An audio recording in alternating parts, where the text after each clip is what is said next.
Hi, I'm Clésia Mendes, and welcome to Womanhood from the Inside Out. In this interview series, we'll be discovering and uncovering the nature of womanhood from the inside out. Why is it important? When does it show? How can we identify it? And what are the implications of womanhood from the inside out? And today's guest is my dear friend, Dr. Anne Curtis. After more than 40 years of doing her best to help other people and to find some meaning in her life as a medical doctor, as a sexual and relationship therapist, as a psychotherapist, an energy healer, and a woman, she has finally come to peace of mind through this understanding.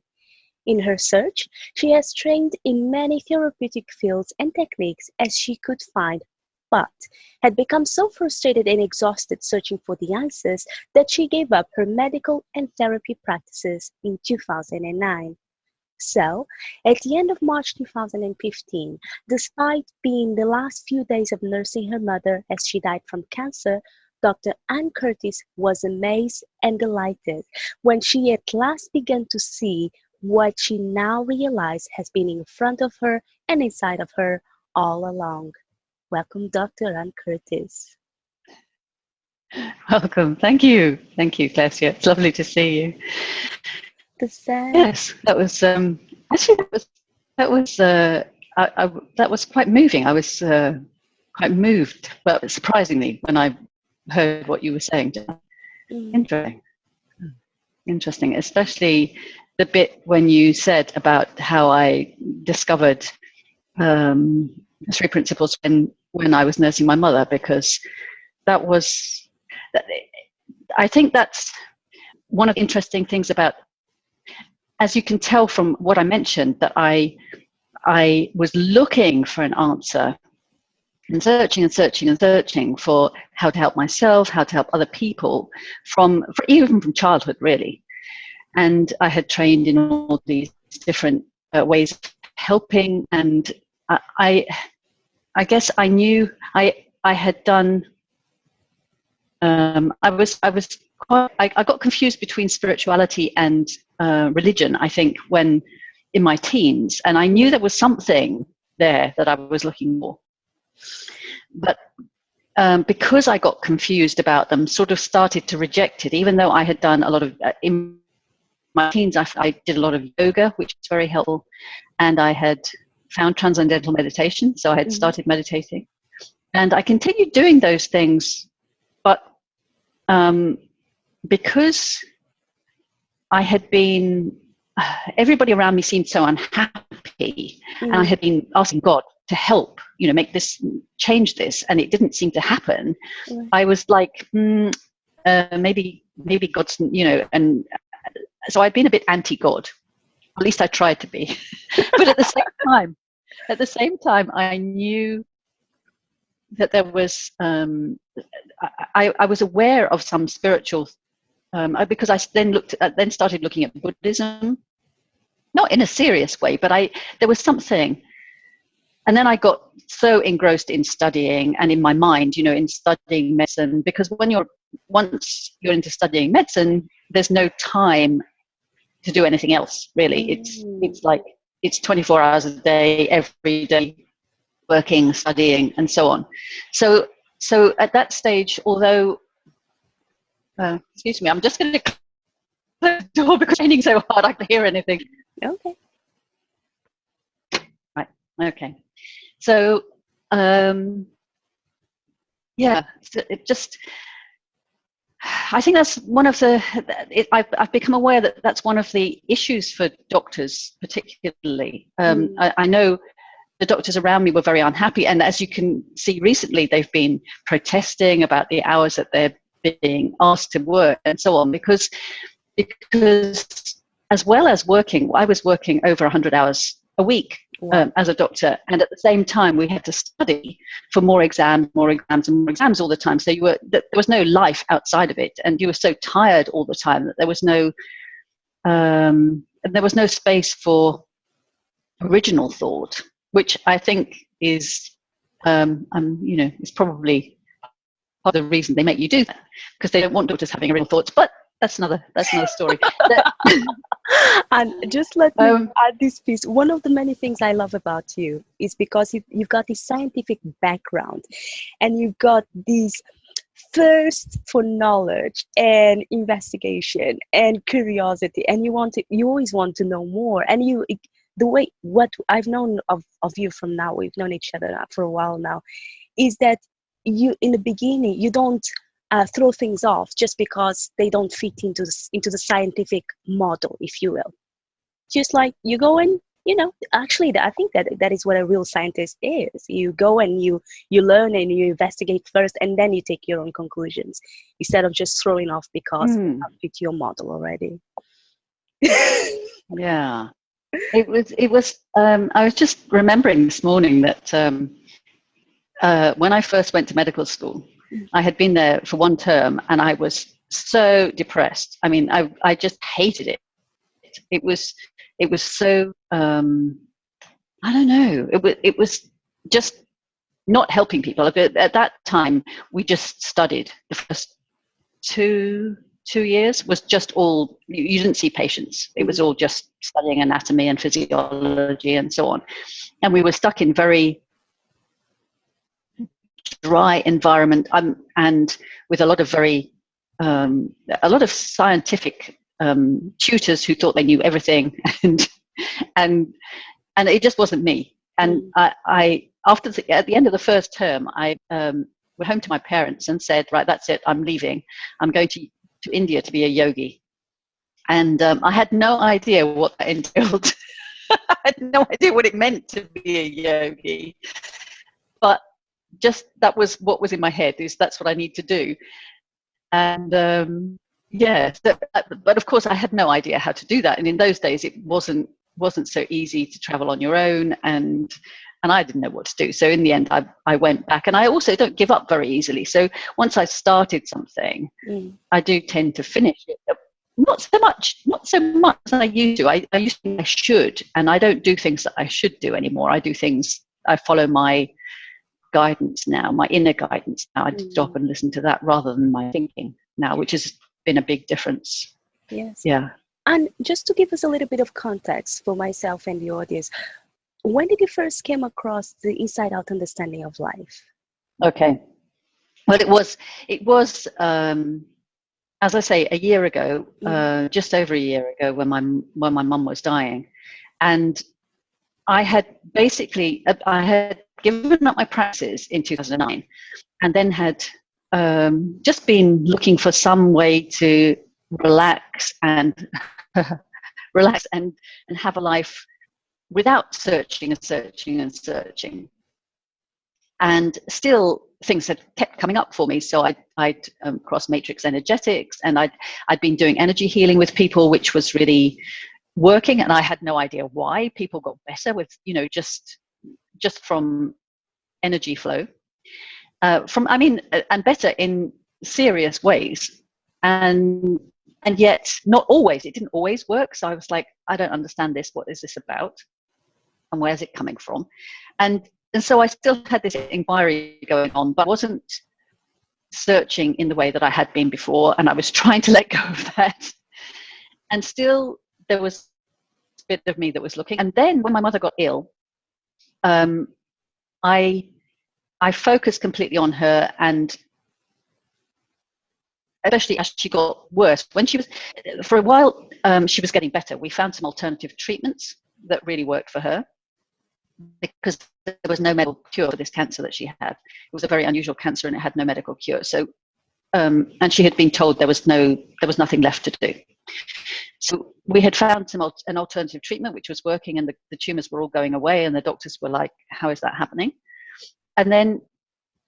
And she really believed in the energy healing being around me and the possibility of energy healing. And she believed in God and in what was the possibility from that angle. And then all of a sudden she started to get worse again. The tumors started to come back. And I was obviously that was confusing for me, and a bit upsetting, because I felt responsible to some extent and I knew she was putting some of that responsibility. She felt like I could help her.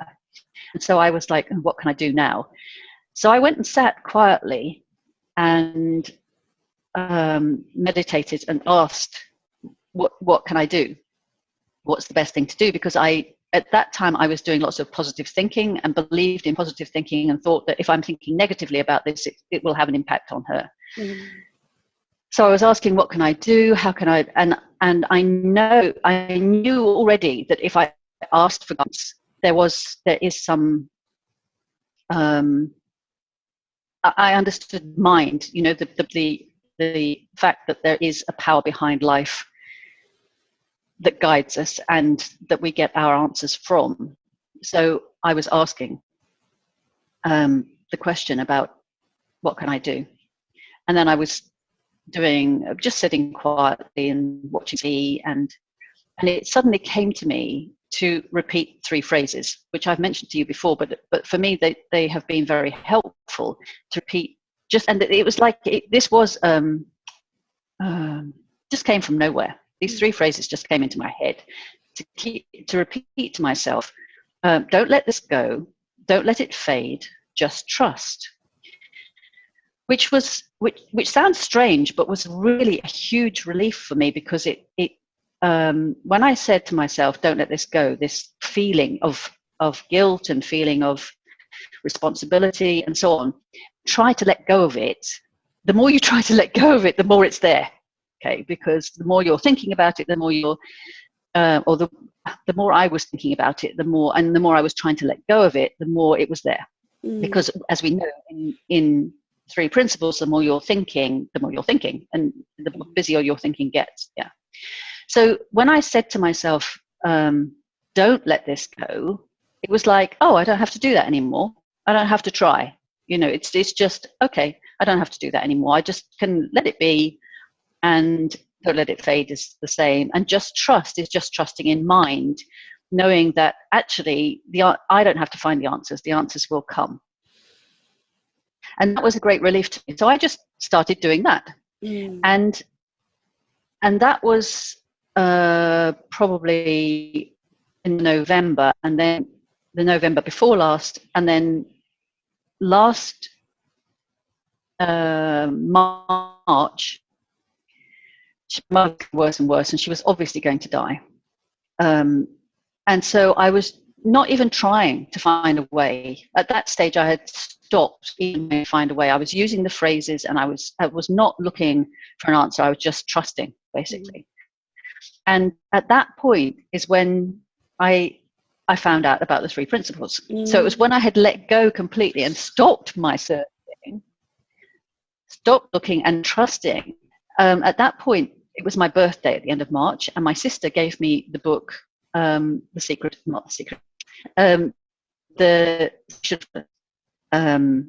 Jack Pransky. Mm-hmm. And I started reading it, and at first I thought, well, how is this different? This is similar to what I've read about before, and the things but it wasn't the words, it was the feeling. Something felt different about it. That was what was really interesting to me. It was something felt really different. And at first I couldn't tell what it was. And then I had, I guess, my first insight into the 3 principles, or from that, which was a really big one, actually. That up at that point, I had always seen my feelings as a guide. And although now I know, and this was when I realized that they are a guide, but not in the way that I had until then believed that they were. Mm. So until then, I had been taught, and I had taught other people, that our feelings were important, in that if I felt bad, if I felt uncomfortable feelings, that meant that something was wrong and that I needed to do something about it. Mm. Okay, that I needed to avoid something, or I needed to change something, or I needed to do something. And that had been my belief for so long. And then suddenly I understood from the book from the three principles that actually my feelings didn't mean that at all. It didn't mean that something was wrong. They just meant I was having uncomfortable thinking, that I was just having thoughts that were so, and that actually the most important thing about them was that they were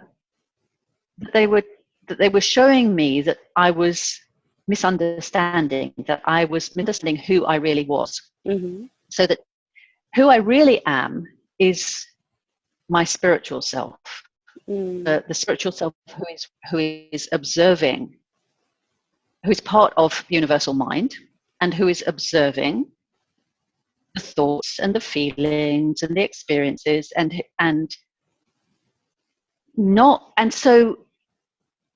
so is always blissful. Cannot be feeling bad. This part of me is God and cannot be feeling bad. And therefore, if I'm having uncomfortable feelings, that means that I am misunderstanding who I really am. I'm focusing on the outside. I'm focusing on the body or on the world outside of me rather than looking towards who I really am. Yes. And one of the things that I would like to do is to backtrack a little bit about when you spoke about the first three insights you had about the don't let this go, don't let this fade, just trust. So some people may associate a lot of meanings to the word insight. And as you explained, in insight, reality was fresh new thinking for you. You quiet yourself down, and then you had these three phrases that came to you as an insight. And the power of letting go, because we all know about the power of letting go, has been highly publicized. There is Eckhart Tolle, Being in the Moment, even the Disney movie, right? That famous song, Let It Go, Let It Go. And the other day I was in a coaching call with a fabulous coach, called Johnny Bowden.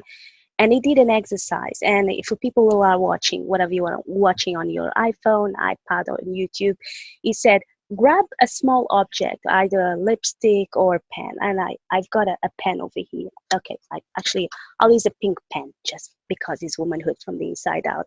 And he said, you've got the pen, and now try to let it go. Okay, when you're trying, you're not letting it go. And say, now just let it go. And I guess that was the difference in the moment that you had the insight to say, let it go. Yeah. And then things started moving forward. Yeah. But it was interesting that the insight told me to say, don't let go. Mm-hmm. Because you probably know from, Don't Think About a Blue Elephant, that our minds don't hear, our thinking minds don't hear the don't part of it. Mm-hmm. And so it makes sense to say, rather than to say, let it go, which we sometimes get too busy thinking about, and how do I let it go, and so on. The don't let it go is, okay, I don't have to try. I don't have to do anything. And when we don't do anything, we just let it go automatically. Mm-hmm. And it's interesting because one of the techniques that I studied in all of that studying, and one of the most useful techniques that I studied was the Sedona technique. I don't know if you know that. Mm-hmm. And in the Sedona technique, you ask, rather than saying let it go, you say, you do the same thing. You hold something in your hand like that, and you know that you could let it go, mm-hmm. but you just say to yourself, could I let it go? The answer to that has got to be yes. Could I let it go? Yeah, I could. And when you say, could I let it go, your mind just does it. So that's another way of asking it is, could I let it go? Yeah, I could. If I chose to, I could let it go. So then your mind can, you're not saying, I must let it go. Mm. I think that's it's okay if you say let it go, and you do, that's fine. But a lot of people get very involved in trying to let it go, and as you said, and get caught up in the trying. But if you just say, could I let it go, or don't let it go, don't let it go then. Okay, I won't. And then when you don't, it just goes. Yeah. So And it's not. yes, and the beautiful thing about it is that it's tailor-made, it's bespoke, isn't it? You got your insight when you got your insight, and the other people Yeah, have their own wisdom, and they'll exactly. let it go if it fits them, or they won't. It's absolutely Exactly. fine. In the larger scheme of things, everything is perfect. Yes. Mm-hmm. Mm-hmm. Mhm. Yeah, and when we remember who we really are, it's not, that's the main thing, I think, is, and that's what I've found more and more. The insights that I've had since then have been more around looking more towards and remembering who I really am, which is what, as I said, what the feelings were, what I realized the feelings were showing me, not getting all caught up in this, oh, it should be like this, and it should be like that, and this means that, and this means that, and it was all, that was all the thinking. And when I realize, when I remember who I really am, which is what feelings indicate to me, like feelings are going, bow, bow, bow, bow, you're not remembering who you really are. Any uncomfortable feelings are just telling me, remember who you really are. Remember what you really are. Not oh, he shouldn't be doing that, or this person isn't respecting me, or I should be doing. It's nothing to do with that. It's just bah, bah, bah, bah. You're not noticing who you really are, and once you know who you really are, none of that stuff matters anyway. Mm. Yeah. So that's beautiful. So you've been searching for a long, long time, and then you get an insight. You get to a stage where just let it go, creates the space. Something new comes through you, and it comes via your sister. So she gives you a book Exactly. close to your Exactly. birthday. It's like, and all of a sudden something new opens up for you. And I love what you said. At a glance, it seemed like everything else that I read before, but then I had a new feeling, and I became curious about that. Yeah, and it was very interesting that it was just. I mean, it was in the last. My mother died. That was the end of March, and my mother died the 11th of April. So it was. I read the book very quickly, as I do, and it didn't really mean huge amount to me to begin with, but it really did help me through that period of looking after her, and not just looking after her, but also looking after my father, who was. It was very, very difficult for him losing my mother, and has been since. So I've stayed with my father since then, which in the past would have been a real challenge for me, and has been really interesting because he says things which in the past, and does things which in the past would have really wound me up, and now it's like, I mean, only once I think in the last year have I fallen for it. I think the rest of the time I just laugh, and just like, it's just so funny because I don't it doesn't mean anything to me anymore. So it's been lovely to have that. And so in the lot, so yeah, and the reason I met you was because I then as soon as I found out about the three principles and read this book, and found out, I just couldn't stop reading about it. I read lots of books and watched lots of videos. There are so many videos now from really great people, really great teachers, and people exploring the principles, and lots of really good videos. So I've watched as many videos as I could, and then I felt like I really wanted to be around people and talking with people and listening to people and being around people who were aware of the three principles more. So that's how I got to join the Glasswing project with Jamie Smart, and that's how I met you. And it's just been really great. It's really good being on Glasswing because you're never off it. Once you're on it, you're never off it. So you're always around people, and if you want to be talking with people and listening and finding out what other people's insights have been, and so on.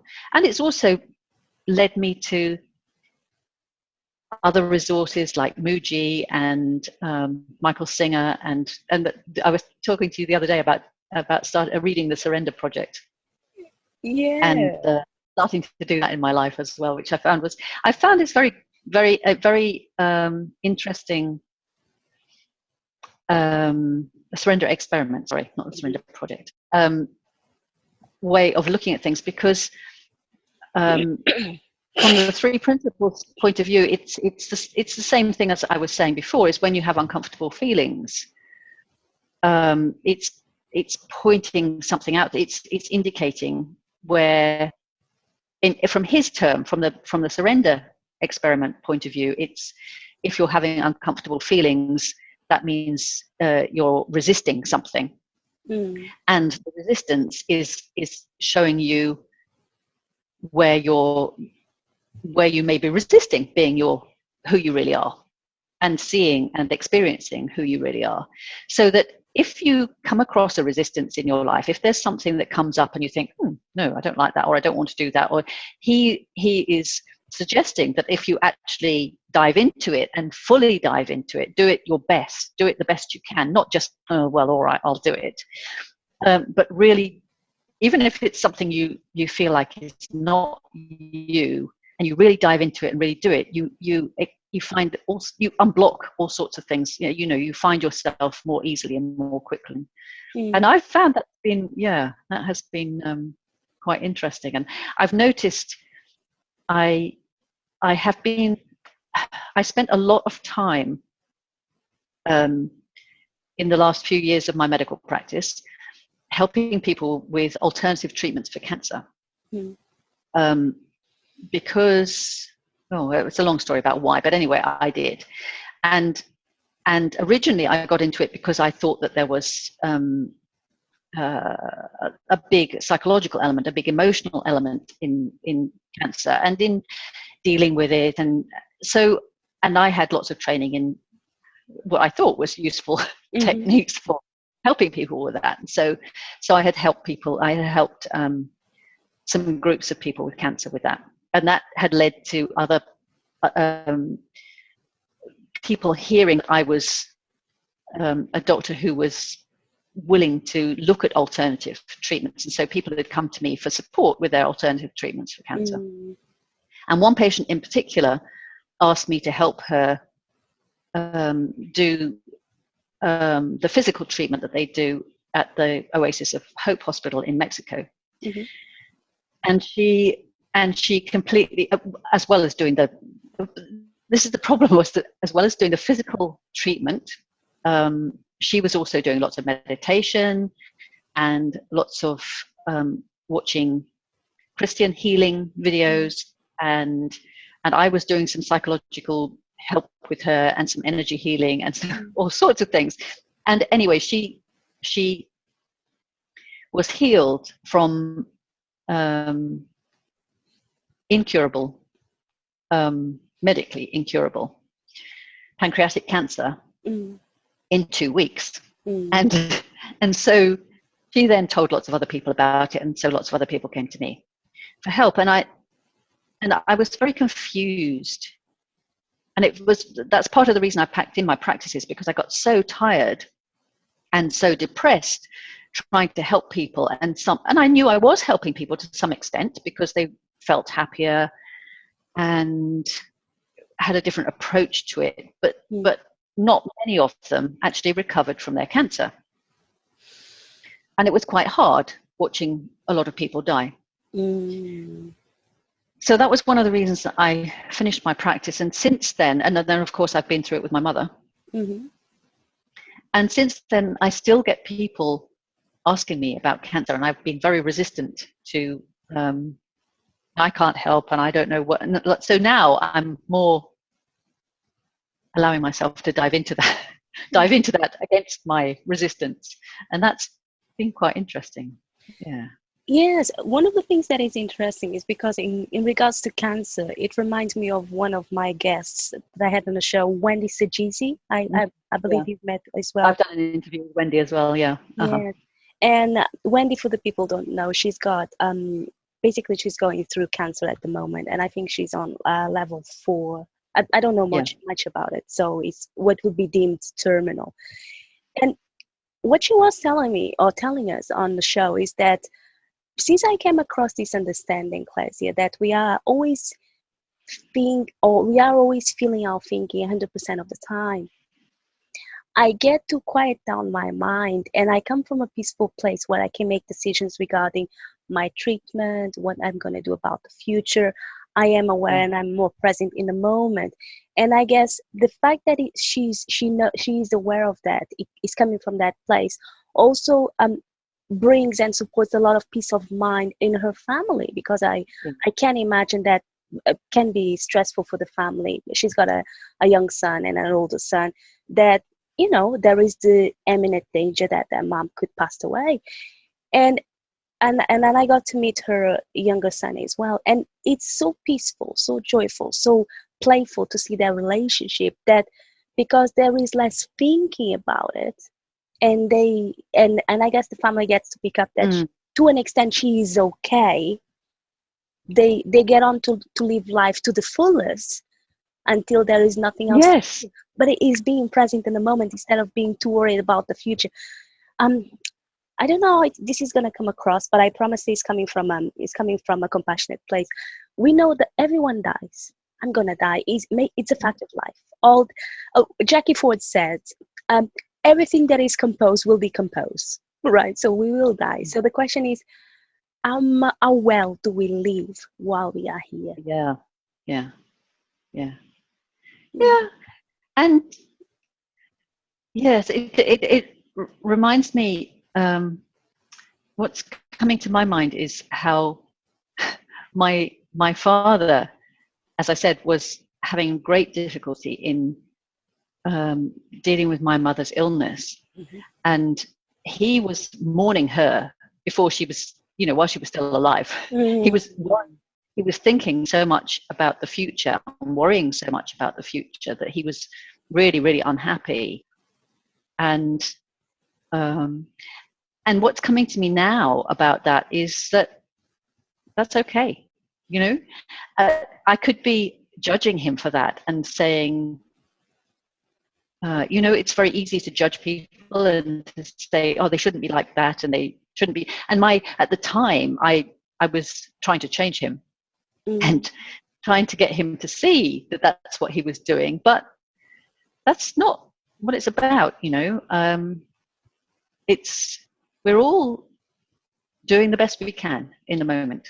And it's easy to say, yeah, okay, but that's his way. And he deals with, and the way that's something else too, that after she had died, I wanted him to see this. I was new to the 3 principles and really wanting to share it and really wanting to show him and say, look, you don't have to, you can, it's all your thinking, and you can feel this way, and you could be feeling, but actually that's it.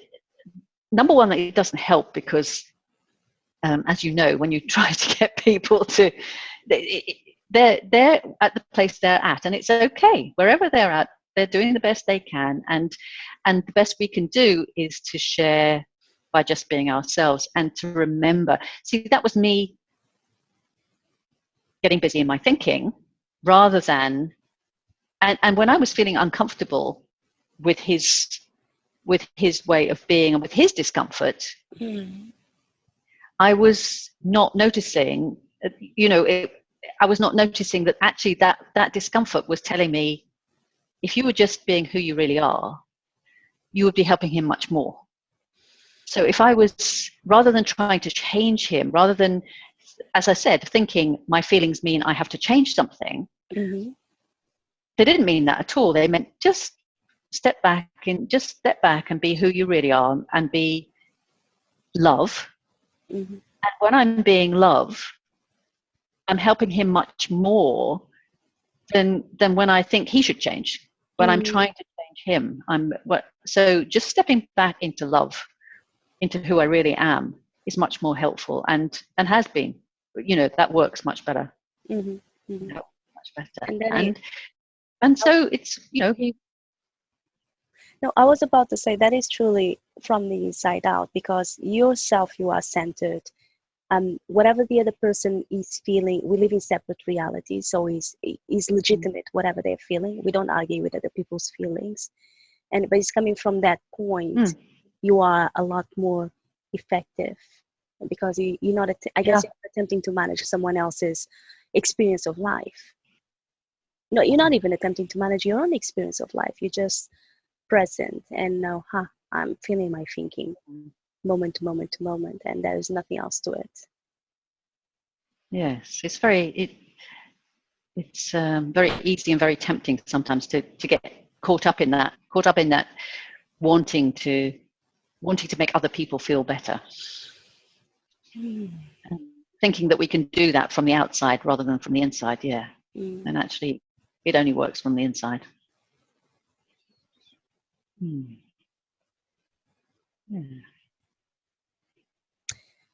This is beautiful, and I'm feeling that we're coming to a natural conclusion for today's episode. How can people reach you? What would be the easiest way to do that? Okay, so they can reach me by email at drannecurtis@gmail.com. That's just DRANNECURTIS@gmail.com. Or on one of my Facebook pages. I have a Facebook page. The easiest one is facebook.com/makeloveforlife. And I also have a Facebook page for cancer and another one for the 3 principles, but that one's the easiest. Oh, that's beautiful. Thank you. For the people who would like to reach me, you can go straight to Facebook. So that would be facebook.com/Clésia.Mendes. And I'll spell that for you. So that would be facebook.com/CLESIA.MENDES. Or if you prefer, you can go directly to my website, which would be www.clesiamendes.com. Now, Dr. Anne Curtis, what would be your parting thoughts for our audience today?